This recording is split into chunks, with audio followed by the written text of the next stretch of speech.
Mr. Asad Ayaz is a parliamentary functionary, and he has been serving for the past 5 years in parliamentary development and legislative processes in Pakistan. He keeps a keen eye on all the procedures that took place in the National Assembly and the Senate in Pakistan. So, sir, please enlighten us. What do you think? What should be the role of Parliament, Assembly, and Senate for involving or participation of youth in the politics and their inclusion, not only on the basis of the population, but also on the basis of gender, on ethnicity, on different religions in the Parliament? How can they be made part of the active politics in Pakistan? Please. السلام علیکم میم، آپ کو آواز آ رہی ہے؟ جی آپ کی آواز بالکل صحیح آ رہی ہے جی میم، پہلے تو بہت شکریہ. میں شروع کروں گا پولیٹیکل پارٹیسپیشن سے. سب سے پہلے تو پاکستان کے آئین میں آرٹیکل 62 کسی بھی قسم کی پالیٹکس میں حصہ لینے کے لیے ایک ایج طے کر دیتا ہے جو کہ 25 سال ہے. 25 سال سے اوپر کوئی بھی یوتھ ہے، نوجوان، ایتھنک منارٹی ہے یا جنڈر منارٹی ہے، وہ الیکشن میں حصہ لے سکتے ہیں، اسمبلی کا حصہ بن سکتے ہیں. اس کے بعد یہاں بات آ جاتی ہے یوتھ ریپرزنٹیشن ان دا پارلیمنٹ کی. تو پارلیمنٹ کے اندر ایک یوتھ پارلیمنٹیرین فورم ہے جس کا مقصد ہی صرف یہ ہے کہ جو نئے لوگ ہیں جو پہلی دفعہ پارلیمنٹ میں آتے ہیں، نوجوان ہیں، ان کو پارلیمنٹ کو کس طرح سے بہتر پارلیمنٹری پلیٹ فارم یوز کیا جا سکتا ہے، اس پہ گائیڈنس کے لیے ہے، ان کی رہنمائی کے لیے ہے. اب اس میں اگر آپ دیکھیں 2013 سے 2018 تک کی جو اسمبلی تھی، 14 نیشنل اسمبلی، اس میں 78 لوگ ایسے تھے، ایم این ایز ایسے تھے جو کہ ایج جن کا 25 سال سے لے کے 45 سال کے درمیان تھی. اور اس کے بعد جو اب اسمبلی گئی ہے 15ویں اسمبلی 2018 سے 2023 تک، اس میں 106 لوگ ایسے تھے، ایم این ایز ایسے تھے جو کہ یوتھ کے جو ایج بریکٹ ہے اس میں آ جاتے ہیں. اس کے بعد آ جاتا ہے کہ ہم یوتھ ہاؤس کے اندر یوتھ کو کس طرح سے کردار ادا ہو سکتا ہے. تو میم کانسٹیٹنسی پالیٹکس کے حوالے سے اگر ہم دیکھیں تو ہمارے جو نوجوان ہیں، میں خود بھی ان میں سے ہوں، ہم یوزلی اپنے ایم این ایز کو، اپنے ایم پی ایز کو اپروچ نہیں کرتے. اس کی وجہ ایک ہماری جو ایجوکیشن سسٹم ہے اس میں ایک ایشو ہے کہ کہیں پہ سیوک ایجوکیشن نہیں ہے، کہیں پہ پولیٹیکل ایجوکیشن نہیں ہے. نوجوانوں کو ہمیں نہیں پتہ ہوتا کہ ہمارے کون سے مسائل کس لیول پہ حل ہوں گے، کون سے لوکل گورنمنٹ سے ہوں گے، کون سے کس ایم پی اے کی جو ڈومین ہے، صوبائی اسمبلی جن چیزوں پہ لیجسلیٹ کر سکتی ہے. اور اس کے علاوہ پھر اگر کوئی ایسے مسئلے جو ایم این اے سے حل ہوں گے تو اس پہ اویئرنیس نہیں ہے، اس ایجوکیشن کی ضرورت ہے. دوسرے جب ہم نوجوان جو ہیں وہ اپنا پارلیمنٹ کو استعمال کر سکتے ہیں. سینٹ آف پاکستان کی ویب سائٹ ہے، آج کل ہمارے نوجوان سب انٹرنیٹ یوز کرتے ہیں، mobile, social media. Website پہ باقاعدہ ایک پبلک پٹیشن کی ٹیب ہے، وہاں جا کے ان کا کوئی بھی مسئلہ ہے، کوئی بھی ایشو ہے، وہ پارلیمنٹ کو اپروچ کر سکتے ہیں، اپنی شکایت، کمپلینٹ وہاں پہ رجسٹر کر سکتے ہیں. اور بہت سی سکسیس سٹوریز ہیں اس کی کہ کس طرح سے پارلیمنٹ نے ان کی کمپلینٹس کا نوٹس لے کے اس پہ ایکشن لیا اور ان کے متعلقہ مسئلے حل کیے. اسی طرح نیشنل اسمبلی کے اندر بھی بہت سے پارلیمنٹری ٹولز ہیں، کویسچنز ہے، کالنگ اٹینشن نوٹسز ہیں، پوائنٹ آف آرڈر ہے، ایون لیجسلیشن ہے کہ کوئی بھی مسئلہ کسی بھی کانسٹیٹوئنسی میں کسی آ رہا ہے درپیش ہے نوجوانوں کو، تو وہ اپنے ایم این اے کو نیشنل لیول پہ اگر صوبائی ڈومین کا مسئلہ ہے تو وہ اپنے ایم پی اے کو اپروچ کر سکتے ہیں، ان کو پرپوزل دے سکتے ہیں، ان کو مسئلہ ریز کرنے کے لیے پش کر سکتے ہیں، ان کو پرسو کر سکتے ہیں. لیکن ایشو ہمارے ہاں یہ آتا ہے جو کہ آپ کے ٹاپک کا ڈیبیٹ کا ٹاپک بھی ہے کہ نیشنل لیول پہ تو ہمارے نوجوان جو ہیں، یوتھ جو ہے وہ ایکٹیو ہے، لیکن ان کو یہ نہیں اندازہ ہوتا کہ ہماری جو کانسٹیٹوئنسی ہے وہ کہاں سے کہاں تک ہے، اس میں کون الیکشن میں حصہ لے رہا ہے، پچھلی دفعہ کون تھا، یا کس کو اپروچ کرنا ہے، کس طرح سے کرنا ہے. تو جب ہم خود اپروچ نہیں کرتے نوجوان اپنے مسائل اور ان کے حل کے لیے اپنے ایم پی اے کو، اپنے ایم این اے کو اپروچ کریں، اور اس کے بعد نہ صرف اپروچ کریں بلکہ پرسو بھی کریں، اہملی ان سے ٹائم لیں، اس کے بعد ان کو نیکسٹ جب وہ ان سے پوچھیں کہ آپ نے کیا کیا. اسی طرح جب ہم یوتھ الیکشن ہے اگلے کچھ دنوں میں، تو ہم نے یہ دیکھنا ہے کہ ہمارے جو نوجوان ہیں، ہم خود ہیں، ہم اپنے پارلیمنٹیرینز کو کس چیز پہ جج کر رہے ہیں. کیا اس چیز پہ ہم ان کو جج کر رہے ہیں کہ انہوں نے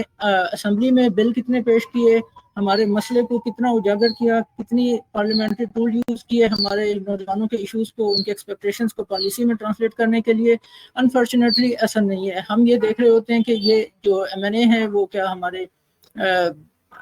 جنازوں میں اس نے شرکت، انفارچونیٹلی یہ ایک ریالٹی ہے کہ وہ ہمارے جو جنازے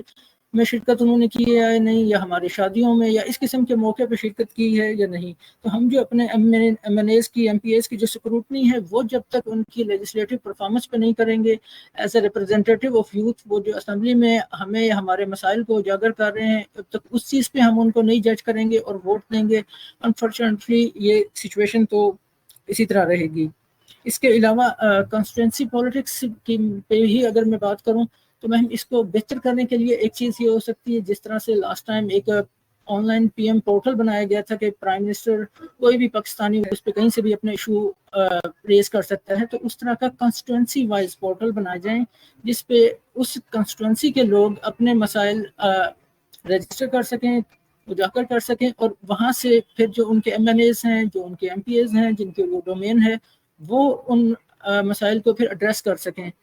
اس میں ایک لیٹسٹ جو ڈیولپمنٹ ہوئی ہے، جو کل رات ہوئی ہے، اس سے یہ ایک پازیٹیو امپیکٹ یہ بھی ہوگا اس سے کانسٹیٹوئنسی پالیٹکس کے حوالے سے، خاص طور پہ کہ پہلے تو جیسے ایک پی ٹی آئی ایک پولیٹیکل پارٹی ہے، اس کو نشان سمبل بیٹ تھا، وہ کہیں بھی ہو وہ بیٹ ہوتا ہے. اب اس دفعہ یہ ہوا ہے کہ اس کے جو کینڈیڈیٹس ہیں ان کو ہر حلقے میں ڈفرینٹ سمبل الاٹ ہوا ہے، تو وہاں سے ایٹ لیسٹ لوگوں کو یہ پتا ہوگا کہ اس جغرافیکل باؤنڈری میں یہاں سے یہاں تک یہ جغرافیکل باؤنڈری ہے، ایک حلقہ ہے، یہ ایک کانسٹیٹوئنسی ہے، اس سے آگے دوسری شروع ہوتی ہے. اس سے پہلے یہ جو ایک ہی سمبل پہ ہوتا ہے تو اس میں یہ نہیں ہوتا، وہ کانسٹیٹوئنسی کہیں سے شروع ہو رہی ہوتی ہے، کہیں پہ ختم. نوجوانوں کو اپنی ہی کانسٹیٹوئنسی کی اوور آل جو باؤنڈریز ہیں ان کا نہیں اندازہ ہوتا. لیکن اب اس سے ایک تو اس ڈیولپمنٹ سے ایک پازیٹیو امپیکٹ یہ بھی لیا جا سکتا ہے. اس کے علاوہ بہت زبردست آپ نے ہمارے ساتھ ڈسکورس شیئر کر رہے ہیں. تھوڑا سا میں ری ڈائریکٹ اگر آپ کی کنورسیشن کو کرنا چاہوں گی، اب میں یہ ضرور بتائیے کہ یہ جو بھی آپ نے گیپس آئیڈینٹیفائی کیے ہیں، in your understanding, in your experience, who is responsible for the ongoing situation of these gaps؟ کیا یہ گورنمنٹ کی وجہ سے ہیں یہ گیپس، کہ اس کی رسپانسبلٹی تھی کہ جب نئی گورنمنٹ آتی ہے تو اگلے الیکشنز کے لیے راہ ہم بات کریں جو وہ نہیں کرتی، یا یہ پولیٹیکل ایکٹرز کی اپنی رسپانسبلٹی ہے کیونکہ ووٹ بینک ان کا ہے اور ان ووٹوں کی بنیاد پہ انہوں نے ایوانوں میں آنا ہے تو انہی کو ان چیزوں میں انویسٹ کرنا چاہیے، یا پھر یہ یوتھ کی رسپانسبلٹی ہے کہ وہ اپنے ہاتھ میں بھی کچھ چیزیں لیں کہ بھائی کیونکہ جو انسان ایک دفعہ ایوان میں آ گیا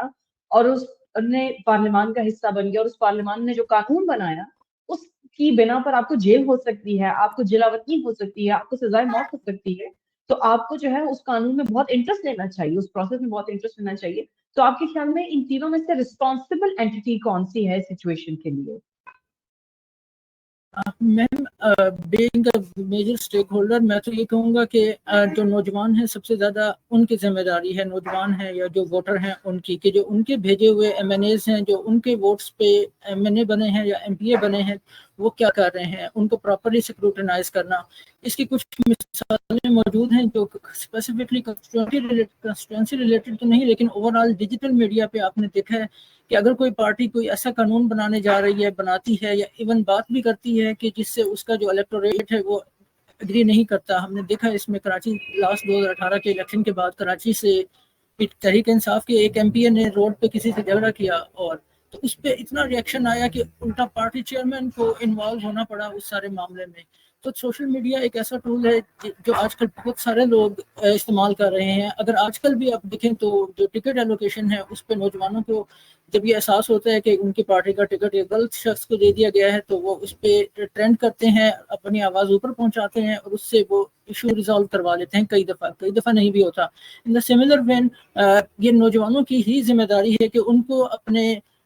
مفادات کا تحفظ کرنا ہے. اگر وہ نہیں کریں گے تو کوئی بھی نہیں کرے گا. وہ اسی صورت ہو سکتا ہے جب وہ جس شخص کو، جن لوگوں کو انہوں نے الیکٹ کیا ہے، جن کو انہوں نے ووٹ دیا ہے، جو ان کے بل پہ اسمبلی میں پہنچے ہیں، 60,000 70 80,000 ایون 1.25 لاکھ ووٹ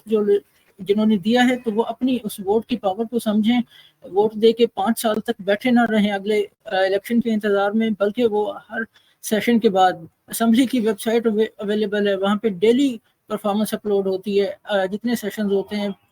ہر سیشن کی ہوتی ہے، ڈیلی الگ ہوتی ہے، تو وہ وہاں سے دیکھ سکتے ہیں کہ جو ہمارے ایم این اے اسمبلی کا باقاعدہ نیشنل پارلیمنٹ کا اپنا چینل ہے جو اس پہ تمام پروسیڈنگ سینٹ اور نیشنل اسمبلی کی لائیو ہوتی ہیں، تو وہ ان کو دیکھ سکتے ہیں. یوٹیوب چینل ہے اس پہ لائیو پروسیڈنگ ہوتی ہیں. کیا واقعی ہمارے ریپرزینٹیٹیوز جو ہیں وہ ہماری آواز بلند کر رہے ہیں کہ نہیں، ہمارے مسائل کے ایشو کے لیے کوششیں کر رہے ہیں نہیں، اور اس کے اکارڈنگلی جب وہ ایم این ایز ہر مہینے میں 1 دفعہ 2 دفعہ 4 دفعہ یا جیسے بھی جب وہ اپنی کانسٹیٹوئنسی میں جاتے ہیں تو وہ ان کو اپروچ کر سکتے ہیں ان چیزوں پہ کہ کیا ہمارے حلقے میں پانی کا مسئلہ ہے، سکولوں کا مسئلہ ہے، ہیلتھ کا مسئلہ ہے ہاسپٹلس میں، یا کسی بھی اور چیز کا ہے، تو کیا آپ نے یا کہیں پہ کیا کلائمیٹ چینج کی وجہ سے ایشوز آ رہے ہیں، تو وہ اپنے ایم این ایز کو اپروچ کر کے کہہ سکتے ہیں کہ، اور بلکہ ضرور کہیں کہ آپ اسمبلی میں ہماری وجہ سے ہیں، آپ ہمارے نمائندگی کر رہے ہیں یا نہیں، ہمارے ایشوز پہ لیجسلیٹ کر رہے ہیں یا نہیں، وہ بار بار ان کو پنچ کرتے رہیں تاکہ یہ معاملہ اپنے ایک ہاتھ میں انجام کو پہنچے، وہ ان کے ایشوز جو ہیں وہ فائنلی ریزالو ہوں بجائے 5 سال انتظار کرنے کے۔ تھینک یو سو مچ سر اس بات کا بتانے کے لیے، کیونکہ پاکستان کی عوام کو، ہمارے نوجوان نسل کو اکاؤنٹیبل ٹھہرانا بھی نہیں آتا۔ ہم یہ آسان ہے ہم سب کے لیے کہنا کہ we will keep them accountable, یا ہمیں کرنا چاہیے۔ تو this is very enlightening to all of us that there are challenges to hold them accountable, کہ یوٹیوب ہے، ایون سوشل میڈیا کے دور میں۔ تو thank you so much for telling us this. Any last comments from your side? پہ میں یہی کہوں گا کہ یہ بہت پاکستان کی تاریخ کا ڈیسائسو الیکشن ہے، اور تمام لوگ جو ہیں جو اس کو سن رہے ہیں، یوتھ جو ہے وہ اس الیکشن میں نہ صرف حصہ لے بلکہ جب وہ ان کے پاس لوگ MNAs candidates vote لینے آئیں تو وہ ان سے باقاعدہ طور پہ یہ پوچھیں کہ اس کنسٹیٹوئنسی کے لیے ان کے پاس کیا پلان ہے، کیا پالیسی ہے، کیا پروگرام ان کے ذہن میں ہے، اس کنسٹیٹوئنسی اسپیسیفک جو ریکوائرمنٹس ہیں، وہ جابس کریشن کے معاملے میں ہوں، وہ سوشل پروٹیکشن کے معاملے میں ہوں، ہیلتھ ریلیٹڈ ہوں، ایجوکیشن ہو، ڈیولپمنٹ ریلیٹڈ ہوں، تو وہ ان سے اس چیز پہ سوال کریں کہ آپ کے پاس ان چیزوں کے لیے کیا پروگرام ہے، اور ہماری طرف سے یہ سجیشنز ہیں کہ یہ آپ اپنے پروگرام میں شامل کریں۔ تو اس کے اکارڈنگ جو بھی کینڈیڈیٹس ہے، وہ کسی بھی پارٹی سے ہو، کوئی بھی آزاد ہو، کسی بھی پارٹی سے ہو، وہ ضرور ان سے یہ سوال پوچھیں، اور اس کے مطابق آپ ان کو نہ صرف ووٹ دیں، اور ووٹ کے بعد ان کو اسیس کریں، ان کو مسلسل اسکروٹنائز کریں اور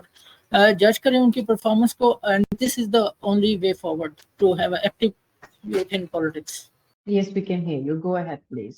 اچھا ٹھیک ہے، جیسے انہوں نے بات کی یوتھ کی کہ وہ لوگ جو بھی آپ کا ریپرزینٹیٹیو آ رہا ہے یہاں پر، آپ کی کانسٹیٹوئنسی میں آ رہا ہے، اور آپ لوگ اس سے کوشچن کریں کہ یوتھ کے لیے کیا پروگرام وہ لے کر آ رہے ہیں۔ میم ہر دفعہ ایسا ہوتا ہے کہ وہ یوتھ کو بہت سارے خواب دکھاتے ہیں، لیکن ایٹ دی اینڈ یہ ہوتا ہے الیکشن ہونے کے بعد وہ کبھی بھی آپ کو نظر نہیں آتے۔ ٹریک آپ کیسے ان کو کر سکتے ہیں؟ جہاں تک بات میری ہے تو میں نے اپنے ایریا میں دیکھا ہے، جیسے کہ میں کافی عرصے سے دیکھ رہی ہوں، یہاں پر جو بھی آتے ہیں نا لیڈرز، وہ آپ کو الیکشن کے دنوں میں ضرور نظر آتے ہیں، وہ آپ سے باتیں بھی کر کے جاتے ہیں سب کچھ، لیکن ایٹ دی اینڈ کوئی کام نہیں ہوتا، ویسے کہ ویسے ہی حالات ہیں۔ اور جہاں تک رہی بات یوتھ، تو آدھی سے زیادہ کیا، میرا خیال سے زیادہ تر لوگ یہی چاہتے ہیں کہ وہ پاکستان چھوڑ کر چلے جائیں، کہ وہ اتنے زیادہ ڈس اپوائنٹ ہے جو کرنٹ سچویشن ہے پاکستان کی۔ مجھے اور میرے ساتھ کے جتنے بھی لوگ ہیں جن سے میں بات کرتی ہوں، ان کا یہی کہنا ہے کہ ہمیں کوئی امید نظر نہیں آتی، ان الیکشن سے تو بالکل بھی نظر نہیں آتی۔ تو اس بارے میں آپ لوگ کیا کہیں گے، کیسے ٹریک کیا جائے ان کو؟ سوال کیا کہ ان کو کیسے ٹریک کیا جا سکتا ہے۔ میم ہمارے ہاں پولیٹیکل کلچر میں یہ روایت موجود ہے۔ پنجاب میں اگر ہم دیکھیں تو ڈیرے ہیں لوگوں کے، کہ پختونخوا میں اگر ہم دیکھیں تو حجرے ہیں، اسی طرح اور ان کے آپ کہہ لیں کہ آفیسز ہیں جہاں پہ ریگولرلی ہمارے ایم این ایز اور ایم پی ایس جو ہیں وہ لوگوں کو ملتے ہیں۔ اس چیز کو سوشل میڈیا پہ بھی دیکھا جا سکتا ہے۔ تو ایک تو ہم وہاں پہ ان کو اپروچ کر سکتے ہیں لازمی۔ دوسرا اس کے علاوہ طریقہ سوشل میڈیا ہے، جہاں پہ ہم ایک طرف ہمارے نوجوان اپنی اپنی پولیٹیکل پارٹیز کے لیے ٹرینڈس چلا رہے ہوتے ہیں، ٹک ٹاکس چلا رہے ہیں، ان کی ویڈیوز کو، کنٹینٹ کو شیئر کر رہے ہیں، تو اس پروسیس کو ریورس بھی کیا جا سکتا ہے کہ وہ اپنے سوال جواب، اپنے مسائل جو ہیں وہ ان ایم این ایز کی جو سوشل میڈیا ٹیمز ہیں، جو ان کے اکاؤنٹس ہیں، ان تک بھی پہنچا سکتے ہیں۔ تو یہ بھی ٹریک کرنے کا ایک طریقہ ہو سکتا ہے۔ اس کے علاوہ پبلک آرگنائزیشنز ہیں، وہ میس میٹنگز ہو سکتی ہیں، کمیونٹی لیول پہ ہو سکتی ہیں، ایک کمیونٹی جا کے مل سکتی ہے ایم این ایز کو، ان کو مجبور کر سکتی ہے کسی اپنی بات سننے پہ، اس پہ عمل کرنے پہ، کسی بھی چیز پہ، کیونکہ دوبارہ تو انہوں نے 5 سال بعد وہیں پہ آنا ہے۔ تو اسی طرح یونین کونسل لیول پہ، اسٹریٹ لیول پہ، سیکٹر لیول پہ لوگ مل کے ان کو اپروچ کر سکتے ہیں، اپنے ایم پی ایس کو، ایم این ایز کو۔ تو یہ دونوں آپشنز ہمارے نوجوانوں کے پاس ہیں۔ Thank you. It's very interesting to note. Thank you, Asad. The people who are more in touch with the realities or who have experienced or worked closely, whether through academia, yeah, being actors from political parties, yeah, experts, they are more hopeful towards the kind of change that you can bring. But you itself seems that سوال کیا کہ ان کو کیسے track کیا